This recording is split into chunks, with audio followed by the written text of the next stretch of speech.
Bonjour, la belle entreprise a le plaisir d'accueillir Marie Schnigens, qui est la fondatrice de Never Eat Alone, et Timothée Boitouzet, qui est le fondateur de Woodoo, deux jeunes entrepreneurs dont le témoignage, à n'en point douter, va apporter de précieuses informations à tous ceux qui veulent, à leur tour, se lancer dans la belle aventure de l'entrepreneuriat. Bonjour. Bonjour Jérôme. Merci beaucoup d'avoir accepté notre invitation. Avec plaisir. Et pour commencer, puisque j'ai juste cité vos entreprises, est-ce que vous pouvez nous présenter l'activité? Donc Marie, vous avez fondé Never Eat Alone. C'est quoi Never Eat Alone, Marie? Alors Never Eat Alone, c'est une application mobile qui permet, quand on travaille dans un grand groupe, de pouvoir déjeuner ou prendre un café avec des collaborateurs que l'on ne connaît pas. Donc par exemple, je suis en marketing, je vais pouvoir prendre un café avec quelqu'un de la finance et ainsi créer du lien et mieux comprendre comment l'entreprise fonctionne.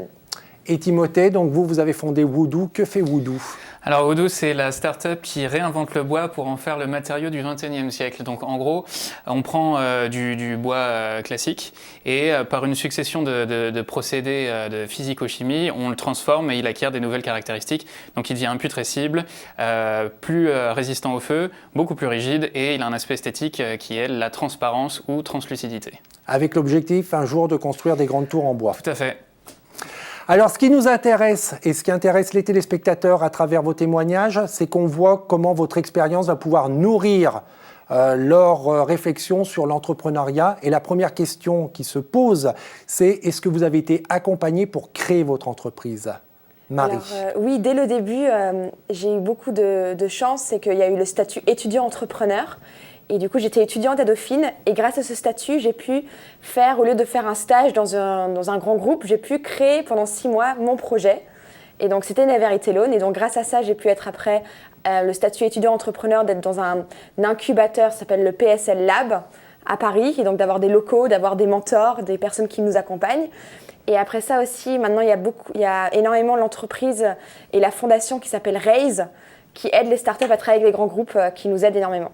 Je reviens juste sur le statut d'étudiant entrepreneur. Donc, ça permet, au lieu de faire son stage, de développer son projet. Mais est-ce qu'il y a des experts qui vous ont accompagné aussi grâce à ce statut? Alors oui, il y a une experte qui s'appelle Dominique Menta.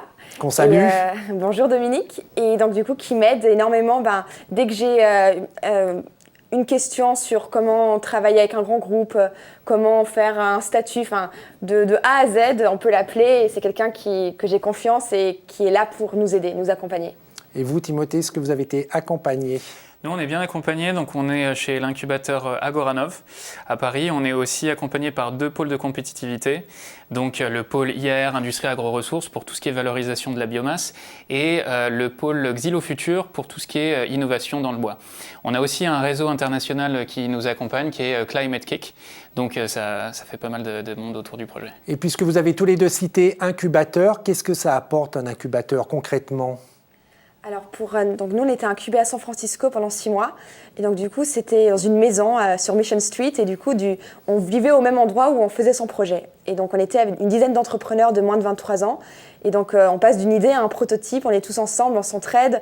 Et donc ça apporte énormément au début. Parce que quand on est seul, quand on a une idée, et quand on ne sait pas comment avancer, d'avoir un incubateur, des mentors, ça peut nous aider à aller dans la bonne direction. Et l'incubation, pareil, à San Francisco, il y avait des experts ou vous étiez juste entre entrepreneurs? Alors on était entre entrepreneurs et après il y avait des experts qui nous aidaient toutes les semaines, qui venaient nous voir sur des questions spécifiques. Une fois c'est sur comment faire du B2B, une autre fois c'est comment améliorer son produit. Donc c'est énormément de test and learn. Et vous, Timothée, que font les incubateurs en France? C'est vraiment un environnement pour promouvoir la réussite de l'entreprise, avec vraiment toutes les problématiques qui sont liées aux entrepreneurs. Donc il y a vraiment les chargés d'affaires ou les accompagnants qui sont là pour nous aider dans le développement du projet, mais il y a aussi toute cette communauté d'entrepreneurs donc, qui sont aussi avec nous, parce que vous savez que la plupart des questions et des préoccupations des entrepreneurs sont répondues par d'autres entrepreneurs. Donc c'est super important d'être dans cette communauté-là. Quel est le principal apport de l'accompagnement? Parce que nous, on se fait l'apôtre de cette bonne parole, de dire qu'il faut mieux créer son entreprise accompagnée que seul. Mais concrètement, qu'est-ce que ça apporte? C'est de la confiance en soi? C'est d'aller plus vite sur des questions qu'on se pose? Concrètement, qu'est-ce que ça vous a apporté à tous les deux? Alors à la fois de la confiance en soi, à la fois de l'expérience, d'avoir quelqu'un qui est déjà passé par là et qui peut nous dire non, il faut plutôt faire ça au lieu de faire ça, donc d'avoir une personne à qui on peut avoir confiance, d'aller encore plus vite. C'est vraiment, oui, d'une part un label, une reconnaissance, de la visibilité et puis toute cette accélération en fait, qui est essentielle, surtout dans les débuts du projet. Est-ce que vous avez un exemple précis d'une erreur que vous auriez commise et le fait d'avoir été accompagné a évité de faire cette erreur, de faire un gros plantage? Est-ce qu'il y a quelque chose qui vous vient en tête comme ça?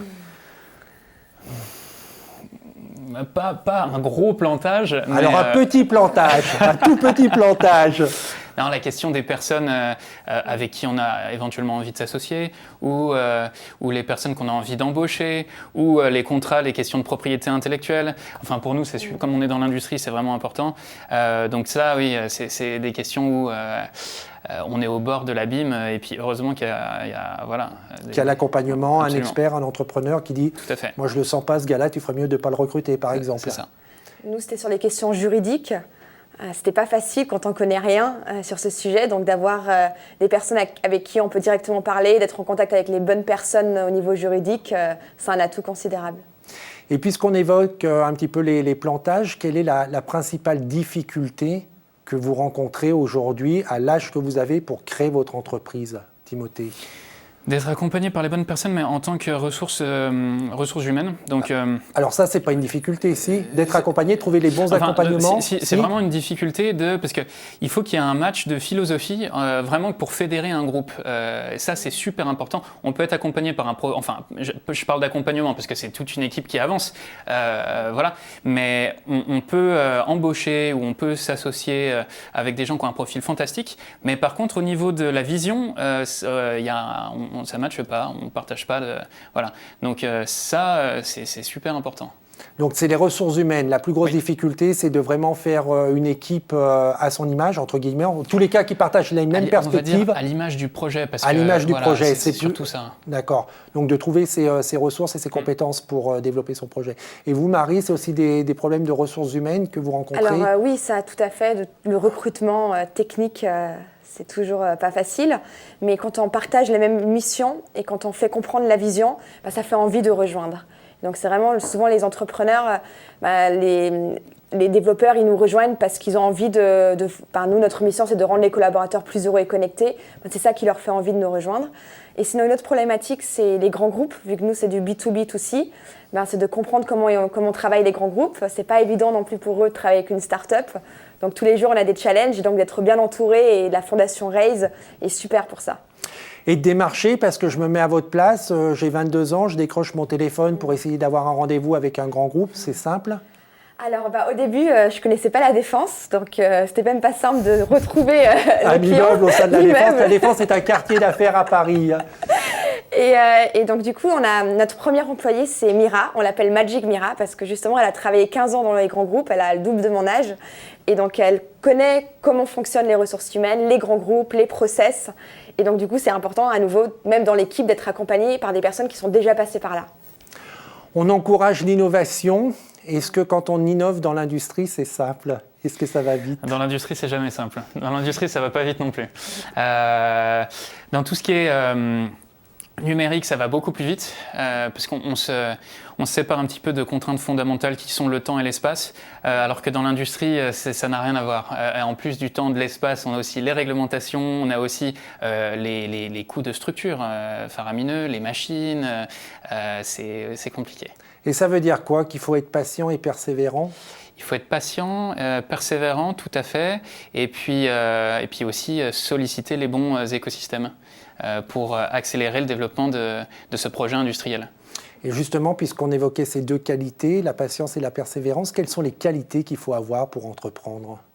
Il ne faut jamais lâcher. Jamais lâcher. Ouais. Donc ça, c'est vraiment, il faut se dire, quand on veut, on peut. Et il n'y a pas de problème que des opportunités. Et si ça ne passe pas par la fenêtre, on passe par la petite serrure. Donc toujours trouver un moyen. Donc être très optimiste aussi. Exactement. Il faut être un coureur de 100 mètres et un marathonien pour faire de l'entrepreneuriat. C'est exactement ça. C'est-à-dire que c'est super intense. Par contre, il faut vraiment avoir du souffle parce que la course est longue. On a beaucoup évoqué l'accompagnement parce que c'est important et je le rappelle, il vaut mieux créer son entreprise accompagnée que seule. Et si je le rappelle, c'est parce que les chiffres sont là pour le montrer. Une entreprise qui se crée, qui a été accompagnée, a beaucoup plus de chances d'être pérennisée qu'une entreprise qui se serait créée avec son seul entrepreneur. L'autre question qui se pose pour les entrepreneurs, c'est le financement. Est-ce que c'est difficile de trouver de l'argent pour financer son projet et qui vous a aidé à le mettre en place? Timothée. Quand on a un projet séduisant, je pense que l'argent n'est pas fondamentalement un problème. Nous, on est très sollicités par les fonds d'investissement en France, à l'étranger, les business angels, les réseaux de crowdfunding. Ce qui est plus important pour nous, c'est de trouver, soit des fonds d'investissement, soit des personnes avec qui on a un match particulier, un fit, et qui soient capables de nous apporter en plus leur expérience. C'est très facile maintenant parce que vous, le projet commence à être très médiatisé, très reconnu, il a fait ses preuves. Est-ce qu'à un moment, avant de connaître ce succès, est-ce que vous avez eu besoin de solliciter des fonds et est-ce qu'à ce moment-là, ça a été simple de convaincre? Alors, on n'a pas eu besoin de solliciter des fonds. Les fonds, il faut bien les solliciter quand on est au prêt bon moment. À le faire. On sollicite pas des fonds la semaine après avoir déposé les statuts de sa société. Ça se fait pas du tout dans cet ordre-là. À quel moment, alors justement, il faut, pour quelqu'un qui veut se lancer, à quel moment c'est quand on voit une vraie traction du marché, qu'on a déjà fait ses preuves, qu'on est déjà un peu assis sur une certaine réputation du projet, parce que c'est pas une fin en soi de lever des fonds. Il y a plein de startups qui se développent et qui n'ont jamais levé de fonds. Donc c'est pas une fatalité de lever des fonds. C'est un moyen d'aller très vite, c'est une sorte de bulle spatio-temporelle où on va plus vite, mais c'est pas une fatalité.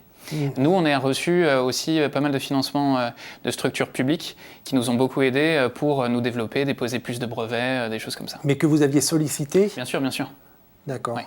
Et à quel moment, là, quand même, aussi, on va... Alors, si on lève pas des fonds tout de suite, alors évidemment, je vous rejoins, c'est pas une fin en soi, les levées de fonds, c'est vraiment pour développer son projet, créer son prototype, aller chercher le marché et ainsi de suite.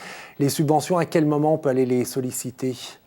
Est-ce qu'on peut y aller avec un dossier en disant quand même j'ai un bon projet, là j'ai besoin de temps pour faire mes preuves, est-ce que vous m'accordez une subvention? On peut y aller à ce moment-là ou c'est encore un peu prématuré? Alors, là, les subventions, il faut les solliciter tout au début, c'est des petites subventions, elles peuvent être mises en face de prêts d'honneur ou de petits business angels qui rentrent, mais dans tous les cas, il faut du combustible pour faire avancer la machine, donc les subventions, c'est les petites subventions tout au début. Et vous, Marie, en termes de financement, comment ça s'est passé? Alors, nous, on a décidé de ne pas lever des fonds au début et de faire grossir l'équipe grâce aux revenus de nos clients. Donc, on a eu nos premiers clients qui étaient Engie, Vinci et Aviva au tout début. Et donc, grâce à ça, on a fait grandir l'équipe. Et c'est après 1 an qu'on s'est dit, là, on veut accélérer, on va aller encore plus loin, qu'on a décidé de lever des fonds. Et on a décidé de lever des fonds et de faire un partenariat avec Elior pour justement accélérer et de permettre de mettre en place Neverity Loan dans le plus de cantines possible. Pour terminer, est-ce qu'il y a quelque chose que vous aimeriez dire et que vous n'avez pas pu dire sur l'entrepreneuriat parce que je n'ai pas su vous poser la bonne question? Peut-être à tous ceux qui veulent entreprendre d'y aller, de foncer et de se dire on va tenter et de bien être entouré. Il n'y a rien à perdre. L'entrepreneuriat, c'est vraiment une aventure humaine. Et c'est une aventure humaine avant tout. Et c'est aussi une aventure qu'on crée soi-même, vous voyez. Et c'est là où vraiment on crée sa propre aventure, on écrit sa propre histoire et ça n'a pas de prix. On est acteur de sa vie. Absolument. Merci beaucoup et bravo pour ce que vous faites. Bonne continuation à tous les deux. Merci. Pour ceux qui veulent en savoir plus sur vos activités, évidemment, il y a 2 sites internet, www.neverhitalone.io. Et pour Voodoo, c'est www.voodoo.fr. Pour revoir cette émission, c'est www.demain.fr. On se retrouve la semaine prochaine. En attendant que le souffle de la jeunesse et que l'esprit de demain vous accompagne. Au revoir.